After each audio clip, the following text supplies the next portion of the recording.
I step on stage, break a leg and a ligament. I step on stage, break a leg and a ligament. That's true. That's true. That's true. That's true. Okay, everyone. Lance Adams, head instructor, Fudo Shin Jiu-Jitsu, mixed martial arts and fitness. This is Darrin Eaddy, Busybody Sports, Busybody Extreme.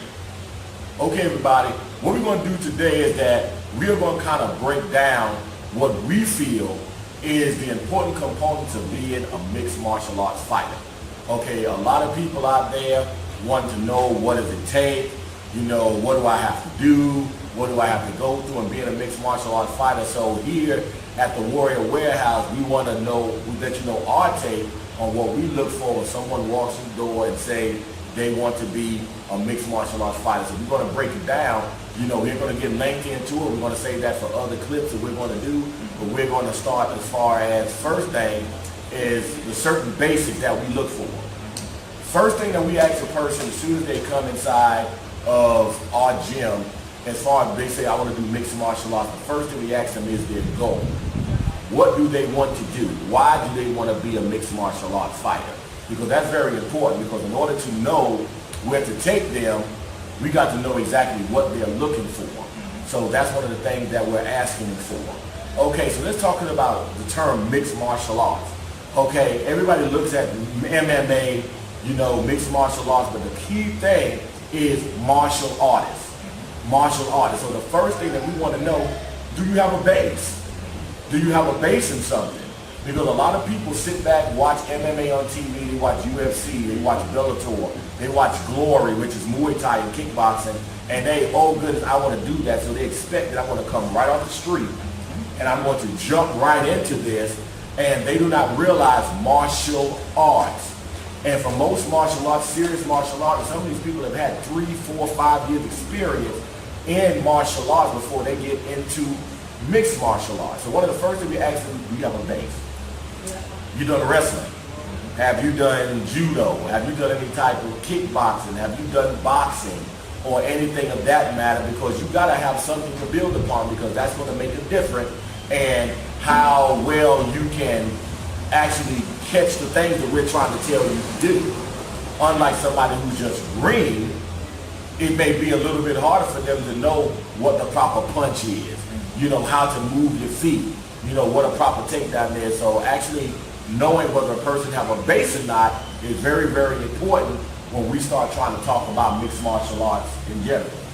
Now, as it goes from there, after you establish if you have an actual base, it can come from wrestling, it can come from judo, or even if you come from another sport like football, basketball, baseball, track and field, some kind of athletic sport, then we know you have a certain degree of discipline towards exercise, and you're in some kind of physical condition, or you've been there at one point. Now, when it comes to really getting into mixed martial arts or MMA, you have to be able to perform at that mixed martial art. So you can have great technique, you can know how to punch, you know how to kick, but if you don't have the strength and endurance to maintain those arts, then you're not going to be able to go very far in mixed martial arts. So the second component to being a great MMA fighter is having great strength and conditioning. Because the more healthier and fit you are, and the more capable and stronger you are, the more able you are to have better footwork, better endurance, and better overall strength. So by the time you see somebody on TV like UFC, Bellator, or any of the high level, fighting promotions, they've already reached a certain performance level to where they can actually maintain at the very least at least 3 rounds of non-stop aggression, or whatever the case may be, from grappling to boxing to kicking, whatever the case may be. You have to be able to maintain it. So here at the Warrior Warehouse, we teach you those skill sets. We put you through an endurance course so we actually know where you're starting from. Then from there, we build it from there. So we know your weaknesses. We know how strong you are overall, how much endurance you have overall, where's your core, where's your flexibility, so that we can fix what's broken. Then once you make you more well-rounded athletically, it's easier for you to train on the mat when you go through your different disciplines of each fighting style, which let's go over. Okay, so when you come in here, the big misconception is that in mixed martial arts, you have to have certain arts. Okay, when it first started out, the most conception of the person says they gotta have, or you gotta know how to do Muay Thai, you gotta know how to do Brazilian Jiu-Jitsu, you gotta have boxing, stuff like that, okay? That is a misconception. Now let me say this. Are those things good? Most definitely. Okay, but now when you first start out, let's say for example, when UFC came out in 1993, okay, Royce Gracie was dominating everyone. It was dominating everyone, you know, because nobody knew how to nullify what he was doing. You know, normally, typical fight, you stand up, you go at it, we bam, whatever case may be. There wasn't really no ground and pound or nothing like that. Royce Gracie brought something new to the table. But then eventually what started happening, people started catching on to what he was doing. So they started making ways to stop the takedown. They started stop making ways to stop the triangle, stuff like that. So now you got people who start being smart, and they started coming up with other things. So one art, and what I'm saying pretty much, if you're just doing one art and you think that that is going to be the thing that is going to be the end all be all, in today's MMA, it's mistaken. You have to have Muay Thai, okay? You have to have stuff like karate. People laughed at karate for a long time until Lyoto Machida started catching people with kicks and reverse punches and started knocking people out. Look what he did to Randy Couture. He caught it with that front kick to the face. Okay, that's typical karate. Okay, now you're seeing people that's doing capoeira. Okay, they're now kicking people out who have taekwondo. Anthony Pettis, for example, who caught him, you know, caught the kid, or Ben Henderson with the kick off the cage. So now you cannot say, well, if I'm doing BJJ, I'm the best. Because like, you got people like Ronda Rousey who's doing strictly Olympic judo, who is slamming people through the mat and catching them in transition. So my thing is that to be truly successful as a mixed martial artist, you first have to be open-minded and coachable. If you come to the door and you already say, well, I got a wrestling background, or I got, I'm a purple belt in Brazilian Jiu-Jitsu, or whatever case may be, there is always somebody out there that is training to nullify you. There was always somebody out there training to nullify a wrestler. So if you think that wrestling is the end-all, be-all, you're mistaken. If you think that BJJ is the end-all, be-all, you're mistaken. If you think that boxing is the end-all, be-all, you're mistaken. You have to be a student of many things, but at the same time, every fighter do have to have a base. You can't be hodgepodge just like a buffet line, but you do have to have enough tools in your bag that you can pull from at will. But typically in MMA, you're going to have a few things that you're going to do that you're going to be good at that you can pull off most of the time. So in saying that, you have to have an open mind and you have to be coachable. You have to be coachable for somebody to be able to show you something different and you be able to say, okay, I can add that into my repertoire. I can add that into my bag of tricks, and not just thinking, okay, well, if I'm against the cage and somebody does something to me, I'm going to pull guard. In some cases, that's what a lot of people want you to do. They want you to pull guard, and you up there standing up, they have gotten ways where they put their hands under your chin, drop down, drop your head into the mat, and now you're knocked out. So therefore, you have to be coachable when it comes down to MMA and be open-minded to know that it ain't the art, it's the person practicing the art. So if you're thinking that, well, this person over here does Kung Fu, he does Kung Fu and this ain't going to equate to nothing. Remember, these arts have been around for thousands of years. Who are we to say that this isn't going to work with MMA, Wing Chun, or Hung Gar Kung Fu in MMA when you got people that's out here doing that? But what makes all that come into practice is how well you're diverse physically. I mean, having footwork, being able to move light on your feet, like a Dominic Cruz. When Dominic Cruz first started, he didn't really have any true martial arts skill. He had a wrestling background. But if you look at Dominic Cruz, he does not rely on his wrestling. He relies a lot on his hand speed and his jab, and he mixes it all together to create a more well-rounded fighter. So taking a skill set and then making it work for you is how you become a complete fighter. So with strength and conditioning and speed drills and endurance drills, it allows you to be quick on your feet so you can transition more from going from a wrestler to a boxer and back and forth because you can set it up with your footwork.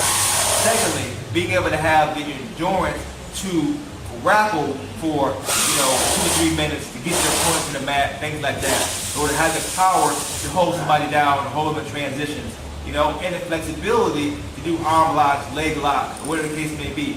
All these different components is a training skill set. We have to train you to be faster on your feet. We have to train you to have a stronger core. We have to train you to be stronger. We have to train you to be faster.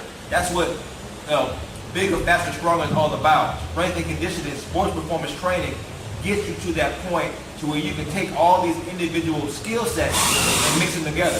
So you can mix boxing with wrestling. You can mix judo with jiu-jitsu. You can mix all these things together and be fluent with all of them because your body can perform that way on a regular basis. That's how you combine strength and conditioning and mixed martial arts and martial art combat sports together so that you're a more well-rounded fighter.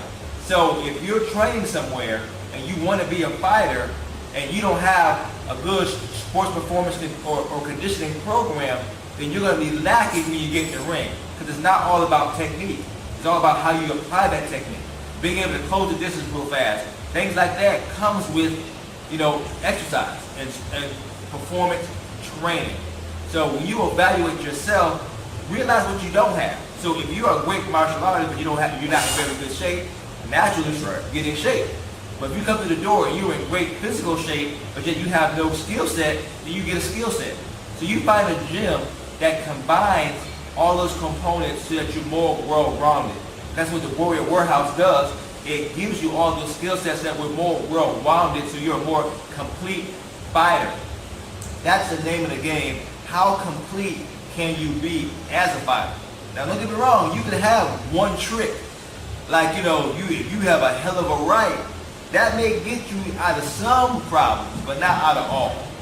So you can rely on your main thing as what you can come to if you have no choice. If you have nothing else to go wrong with it, you've always come up short. That's the name of the game. So what you'll do is look at your gym as a complete gym. If you're going for just one skill set, then that's fine. But if you're coming to be a complete, well-rounded, mixed martial artist, then you have to find a gym that covers all those bases. Do you agree with that? I would agree. I would agree with all of that. I mean, you got to have, like here at the gym here, in order to make the same thing that we're saying that a mixed martial artist have to have, we have that here. So we have to have the coaching staff in order to make sure if we're preaching, this is what you need, then we have to have what you need in order to get you where you need to go. Other than that, we're not the gym for you. Because that's pretty much false advertising. That's hypocrisy to say you need this and you accept the students into the school and you don't have those things at all. Okay? One of those things, you got all those things that we said, and like I said, it's just a one-time segment. We're going to come and say some more. Yep. We said today, you got to be close, we got to know what your goals are, we got to know what your intent. We got to know your physical capabilities and knowing that you got to get to a certain physical level in order to do those things. Okay? About whether or not you have a base. Okay? Don't get me wrong. If you don't have a base, that don't mean you can't be an effective MMA fighter. It may take a little longer, but you got some people come in, they got natural skill. Like we were saying, you have a base. If you think about sports, just like Darrin said, if you think about all sports, we can take any sport and transform it into the same thing you will need inside of the ring. If you think about a basic football three-point stance, when you're in here and you're in the three-point stand, if you just raise this up, you are now pretty much based in a wrestling stance. Okay? If you are here and you're playing basketball and you have your hands out like this and you're moving side to side and lateral movement, it's the same thing as being moving side to side here. So, and when you're playing basketball, so all these things can equate to everything. Heck, even golf.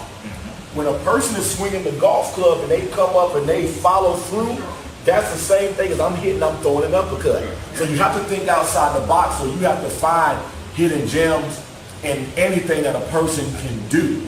Because there's usually something that somebody can do. Another guy came in the other day and said he played soccer. If you think about it, soccer is all about moving, evading, juking, moving the ball from side to side. All that stuff can be used in the ring. And kicking. That's right. And the way that they kick, the way that they move, the way that they jump, the way they evade. On top of that, we have the things we said, and we're going to end it on that one, and we're going to go on what we're talking about here. Without all that, you have to have a certain amount of heart. You have to have heart. Okay? If you don't have heart, you can have the best right hook. You can have the best leg kick, head kick, whatever case may be. For example, you can see a lot of fighters, and some of y'all may I have seen, if you look at them, they're on the bag and they hit it, boom, boom, boom, boom, boom, hitting, they kick the darn heavy back, boom, they kicking mitts and working out in the back. And everybody who's ever been to an MMA fight, who's been back in the back, you have seen this. This joker looks phenomenal on the darn bag, and he's hitting the mitts, and he's grappling around, and he's hitting the arm bars back there, warming up for his fight. He gets inside the ring, and he crumbles. He gets hit, he backs up, not to say that he didn't get hurt, because I mean, you will feel it if you're in the ring. But the thing about it, a lot of times, all things go out the window once you get hit. And that tests your heart. Are you going to say, okay, I got hit, I'm a crumble, or I got hard, boom, I get hit, okay, that hurt, I'm pushing forward. And I'm not going to stop, and I'm going to keep on digging, I'm going to keep on digging, I'm going to keep on digging until either I get submitted, which we don't want that to happen, I get knocked out, which don't want that to happen, I can't possibly go no more because I'm gassed, that should never happen.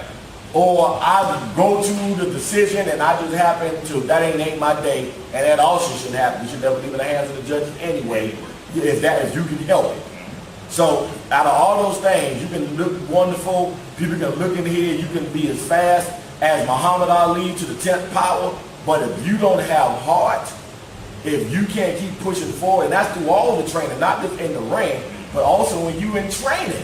And we're pushing you, and we're dogging you out and just really putting the whole world problems on you from this gym.